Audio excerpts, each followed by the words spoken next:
Hello বন্ধুগণ, তোমাদের YouTube চ্যানেলে সকলকে স্বাগত। দেখো, গতকালকে আমরা যে আপডেট দুটো পেয়েছি সেটা হচ্ছে, আমরা সবাই জানি যে 9-10 9-10-এর যে ভেরিফিকেশন এবং ইন্টারভিউ, যেটার ডেট দিয়ে দিয়েছে 23 মার্চ, মানে এই মাসে 23 মার্চ থেকে স্টার্ট হবে এবং মে পর্যন্ত যাবে। 23 মে মানে 2 মাস ধরে চলবে। এই রিগার্ডিং কিছু কথা আমি আজকে বলছি। সেটা হচ্ছে, গতকালকে সন্ধ্যার পর থেকে যে আপডেটগুলো আমরা এই যে আপডেটটা পাওয়া, তারপর থেকে কিন্তু ফ্রেশাররা মানে অনেকেই, ম্যাক্সিমাম সংখ্যাটাই কিন্তু একটা অশনি সংকেতের একটা ইন্ডিকেশন বা সিগন্যাল পেয়েছিল। কারণ পুরো জিনিসটা হঠাৎ করে, কারণ যেই প্রসেসটা বা যেই জিনিসটা এতদিন ধরে থেমেছিল, 11-12 কাউন্সিলিং গুটি পায়ে এগোচ্ছিল, তাও মাইনার সাবজেক্টেরগুলো হয়েছে, মাদার সাবজেক্টে হয়নি। তারপরে দুম করে এই যে সার্কুলারটা বা নোটিফিকেশনটা দিয়ে দেওয়া যে 9-10-এর ইন্টারভিউ আর ভেরিফিকেশন সাইমালটেনিয়াস, মানে একসাথে চলবে, যেটা আমি বলেছিলাম। এখানে ভেরিফিকেশনটা আগে হয়ে যাবে, তারপরে ইন্টারভিউটা শুরু হবে, 7 দিনের গ্যাপ থাকবে। এই ক্ষেত্রে দেখো একটা কথা, যেটা হচ্ছে মেন বা ভাইটাল জিনিস, সেটা আমরা সবাই কালকে আমিও যেটা মার্ক করেছিলাম একটু লেটে, সেটা হচ্ছে, দেখো এই যে প্রত্যেকটা প্রসেস এগোচ্ছে, যেহেতু সুপ্রিম কোর্ট থেকে ডেডলাইন দেওয়া আছে 31 আগস্ট, সামনে ভোট, সেই জন্য ওরা প্রসেসটাকে কমপ্লিট করতে চাইছে। মোদ্দা কথা এটাই, যাতে করে আবার এক্সটেন্ডেড টাইম পিরিয়ড চাইতে না হয়। এবার একটা প্লাস পয়েন্ট হচ্ছে, যেটা খুব ভাইটাল, সেটা হচ্ছে যে 10 মার্কস যে ব্যাপারটা, 10 মার্কস রিগার্ডিং যে কেসটা, যেটা একটা মাত্র হিয়ারিং হয়েছে, এবং নেক্সট হিয়ারিংটা এই কোর্ট অফ অর্ডার, যেটা সিনেমা বেঞ্চে হওয়ার কথা আছে। দেখা যাক কি হয়, যেহেতু জাজ চেঞ্জ হয়ে গেছেন। এক্ষেত্রে কতগুলো পয়েন্ট আমি বলছি বা কথা বলেছে। দেখো, এসএসসি কিন্তু মেনশন করেছে যে টোটাল প্রসেসটা এবং প্যানেল আপ এবং রিক্রুটমেন্টটা ডিপেন্ড করছে এই যে কেসটা আছে তার উপরে।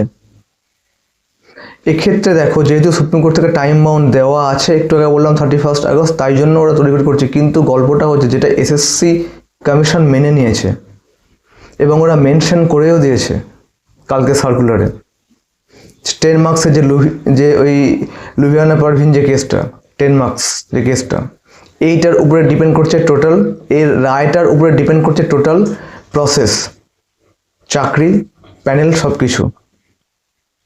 যদি এদিকে কিছু হয়ে যায়, যদি এদিক ওদিক কিছু হয়, মানে পজিটিভ কিছু আসে, সেক্ষেত্রে কিন্তু প্যানেল ক্যান্সেল হয়ে যাবে, রিপ্যানেল। এরও কিন্তু ইন্ডিকেশন দেওয়া আছে। কারণ এসএসসি কমিশন কিন্তু 10 মার্কসের যে মানে ভ্যালিডিটি বা 10 মার্কস যে কতটা ভাইটাল, এটা কিন্তু অ্যাকসেপ্ট করে নিয়েছে, স্বীকার করে নিয়েছে, এবং গতকালকে নোটিফিকেশনে মেনশন করে দিয়েছে। এটা জিনিসটা বুঝে গেছে যে এটা হচ্ছে বেআইনি, এটা আনকনস্টিটিউশনাল, এটা হচ্ছে ভায়োলেটেড, মানে এটা ভায়োলেট করা হয়েছে। আমাদের যে ইন্ডিয়ান কনস্টিটিউশন বা সংবিধানকে ভায়োলেট করা হয়েছে, article number 14 and 16, constitution is violated. কারণ 10 মার্কসটা আর কোনো রাজ্যে এন্টারটেন হয়নি, তুলে দেওয়া হয়েছে এই যে বোনাস 10 মার্কস। আমি বলেছিলাম অনেকবার ভিডিওতে, কেরালা, হরিয়ানা, পাঞ্জাব এসবগুলোতে। তো সেক্ষেত্রে পশ্চিমবঙ্গ তাই জন্যই এটা ওরা এই একটা ইন্ডিকেশন, যেটা হচ্ছে ওরা এসএসসি কমিশন মেনশন করেছে যে টোটাল প্যানেলটা, টোটাল চাকরিগুলো ডিপেন্ড করছে এই কেসটা, 10 মার্কস কেসটার রায়ের ওপরে, ফাইনাল যে রায় বা ভার্ডিক্টের ওপরে। এটা ওরা মেনশন করে দিয়েছে একদম পুরো ভালো করে।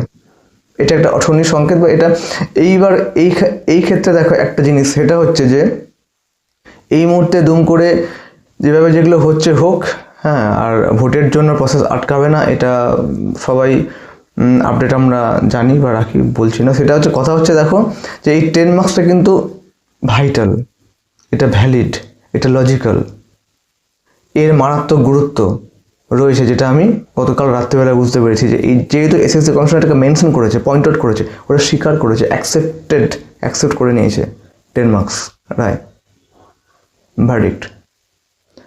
তো যেভাবে যারা চাকরি পাচ্ছে, যা কিছু হচ্ছে না হচ্ছে, এই প্যানেলটা যে একেবারে, এই প্যানেলটা যে ক্যান্সেল হবে না বা এই প্যানেলটা যে রিপ্যানেল হবে না, এটা কিন্তু একেবারে না যে এটা ফাইনাল প্যানেল।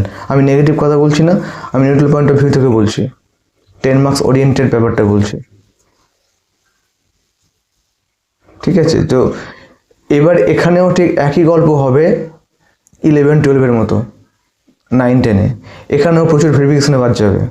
প্রথমত ইডব্লিউএসগুলো বাদ যাবে, যেগুলো ফেক ঢুকে বসে আছে, ইডব্লিউএস সার্টিফিকেট তুলে রেডিমেড যারা ইডব্লিউএস হয়েছে ওটা বাদ যাবে।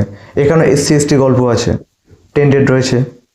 এখানে সব থেকে আছে এক্সপিরিয়েন্স, যেটা ভুয়ো, প্রাইভেট স্কুল, প্রাইভেট টিচার, হাবি জাবি যে ভুয়ো 10 মার্কস এক্সপিরিয়েন্স, প্রচুর সংখ্যক বাদ যাবে। কিন্তু এখানেও বাদ যাবে, প্রচুর সিট খালি হবে। 11-12 যা সিট খালি হয়েছে তার দ্বিগুণের চেয়েও বেশি সিট 9-10-এ কিন্তু খালি হবে। এই ভুয়ো যে ব্যাপারগুলো রয়েছে, যেগুলো বললাম, পয়েন্ট আউট করলাম, কাস্ট ক্যাটেগরিতে বাদ যাবে, ইডব্লিউএস পুরো বাদ যাবে, যেগুলো ফেক সার্টিফিকেট হোল্ডার, রেডিমেড, যেগুলো এক্সপিরিয়েন্স ভুয়ো মার্কসের 10 মার্কস যারা সাবমিট করে বসে আছে, ওরা এইভাবে কিন্তু বাইপাস হতে থাকবে। এই প্রসেসটাতেও সিট খালি হবে। যেহেতু ফ্রেশারদের জন্য সিট একটা অ্যালোটেড রয়েছে 2025-এর গেজেটে উল্লিখিত আপডেটেড ভ্যাকেন্সি, তো এই মুহূর্তে কোনো রকম নেগেটিভিটি পালার বা কোনো রকম ভয় পাওয়ার বা কোনো রকম কোনো কারণ নেই। একটুখানি আমাদের আরও সময় দিতে হবে, আর একটু সময় দিতে হবে টোটালটা রিভিল হওয়ার জন্য। তো এই মুহূর্তে ভাইটাল একটাই 10 মার্কস এর হিয়ারিংগুলো যত তাড়াতাড়ি হবে, যত তাড়াতাড়ি এই এই একটা এই যে 10 মার্কসের উপরে টোটালটাই কিন্তু ডিপেন্ডেন্ট। প্যানেল বলো, ক্যান্সেলেশন অফ প্যানেল বলো, রিপ্যানেল বলো, ও কারণ এসএসসি কমিশন এটা অ্যাকসেপ্ট করে নিয়েছে, স্বীকার করে নিয়েছে। এর গুরুত্বটা ওরা বুঝেছে 10 মার্কসের ব্যাপারটা, যে এটা কতটা ইললিগাল বা কতটা আনকনস্টিটিউশনাল। আমি বারবার বলছি একটা কথা, আমি বলতেই থাকবো। এই কথাগুলো বলার ছিল। আবারও বলছি যে প্রসেস যেভাবে এগোচ্ছে পজিটিভলি এগোক, ঠিক আছে, ভালো কথা। এখানেও প্রচুর বাদ যাবে, আবারও বললাম। আর 10 মার্কসের ব্যাপারটা যে গুরুত্ব কতটা সেটা এসএসসি বুঝেছে, বা এটা আমি আবার থার্ড টাইম বললাম। তো এই মুহূর্তে যারা ফ্রেশার্স রয়েছো, ঠিক আছে, যারা ফ্রেশার্স রয়েছো, এই মুহূর্তে কোনো রকম যে সব কিছু শেষ হয়ে গেল বা সব শেষ হতে চলেছে তা কিন্তু না, একদমই না। সব শেষ হয়ে যায়নি, সব শেষ হবে না, সব শেষ হতে পারে না। অন্যায় চলতে পারে না, অন্যায়টা কখনো জাস্টিফাইড হতে পারে না, অন্যায় কখনো এস্টাবলিশ, দুর্নীতি কখনো জাস্টিফাইড হয়নি, হবে না। ইনজাস্টিস কখনো জাস্টিফাইড হয়নি, হবে না, এস্টাবলিশ হবে না।